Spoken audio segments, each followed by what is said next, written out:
Now we're going to talk about writing an interesting and effective sales letter. So guys, this is really a critical skill to master as a marketing person as a whole. Even just the general idea of writing sales copy and pretty much everything that you do will make you more effective in gaining that lead and eventually closing that sale. So the main things to remember is we need to grab attention, and we also need to be interesting throughout and write with personality. There really is much more to it than you think, guys. If you master this one crucial skill, you will actually see that clients end up gravitating to you. This is because they actually will tell people about you because you're different and they like you. You know, it's building rapport with them. So what we're going to cover here is we're going to go over the psychology behind the sales letter, how we should structure a sales letter, what should we be looking to get out of a sales letter as a whole, and how we go about piecing all of these pieces together to make one lead-sucking sales letter. So first off, we want to go into the psychology of a sales letter. The first thing to remember is people have very short attention spans. It's going down drastically, and right now you want to grab them within the first 5 seconds of the sales letter is going to be your goal, because if you don't, they're not going to really want to keep reading. They're usually just going to toss it aside. Honestly, guys, this isn't out of stupidity. Remember, we're not talking to morons, that's for sure, because they are business owners and they got there for a reason. You know, we're talking to executive people, but the reason that the attention span is going down so drastically is just because we can absorb a lot more now in a much faster pace. I mean, if you think about like just TV commercials, how Five Gum came in and they smashed the market because they had these crazy commercials that came out of nowhere. They were fast paced, bang, bang, bang, but they grabbed people's attention and then subliminally advertised to them throughout. Now, these business owners want you to be different, and if you want to know one of the oldest tricks in the book, it's just putting $1 on the top of your sales letter, actually. So you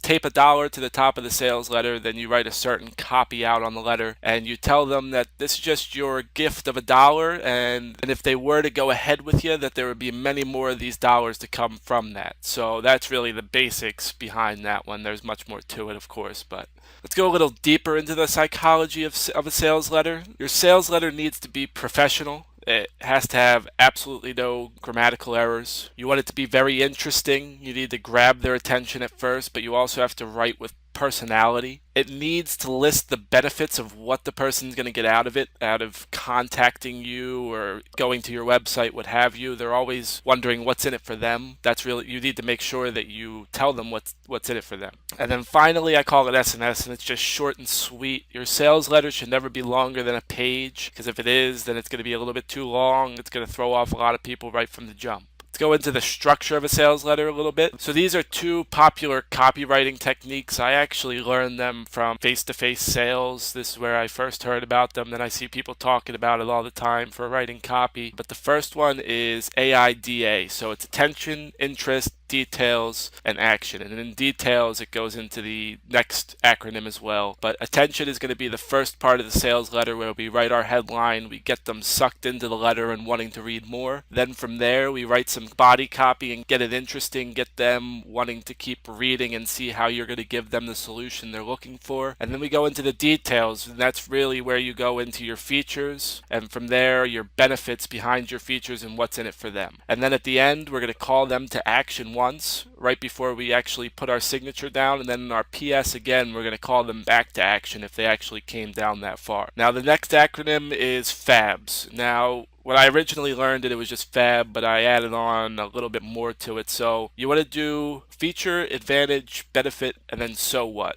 With copy, when you're writing sales copy for marketing products as a whole, you actually want to make this feature, advantage, benefit, so what, so what, so what. But for business executives, you really want to keep it short and sweet. So just one so what will be plenty for you. So you just want to list the features. So with Fabs, you just want to list your direct feature and then the advantage over their competitors, how it's going to benefit that personal business owner, and then so what. You just ask yourself so what and add another little piece of a sentence to it, and you'll see what you get from there. Now there are a few rules of a sales letter. Now the first one's going to be make it personal, but don't try to be funny or witty, because sometimes when you pose puzzles for people, they'll just keep reading over it like, what did this guy just say to me? And they'll think there's more to it when it really is just short, sweet, and simple, you know. And then from there, don't talk about your business. You want to be talking about what you are going to be doing for their business. Don't use I, we, us, and so on. You want, like I said before, you want to make it short, sweet, and straight to the point. If you were to print it out, you don't want it longer than one page. In a sales letter, you don't ever want to go for the kill. So remember, you're not a salesman when it is a sales letter. You're more conditioning them for the pitch when they are to contact you. So we're selling the appointment, really. We want them to either call us, set up a meeting for us to come into their place of business, or we want to contact them on Skype, what have you. It's whatever you feel comfortable with. But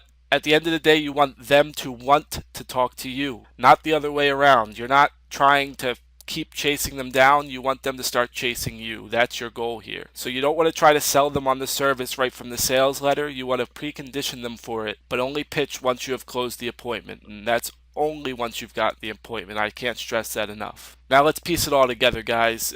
At the top of your letter, you want to write a strong headline. It's usually going to be your biggest feature and how it's going to be great for them.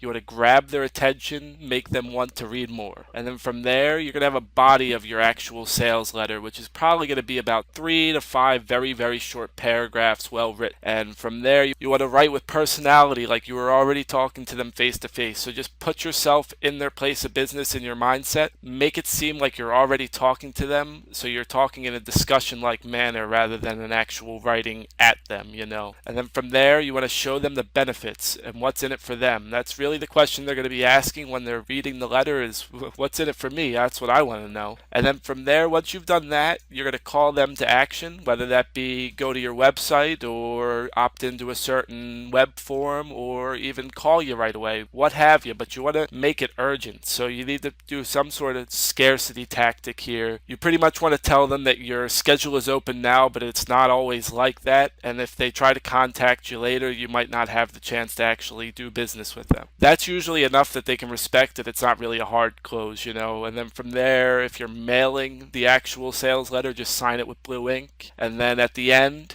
you got to write a PS, and then you want to restate whatever your biggest benefit was throughout that sales letter, why they need it, and then call them back to action once again. Because if they already read past your first call to action, we want to kind of catch them again, get them to go back up to that original call to action and take that certain action. But that's really all there is to it, guys, and it's very simple. Once you master those skills to actually write effective sales letters, you will start seeing clients come to you. But just remember, there really is a lot more to it than what I laid out here, but I gave you a basic general sense of what you have to do, and just follow the rules and the structure of it and you will be fine.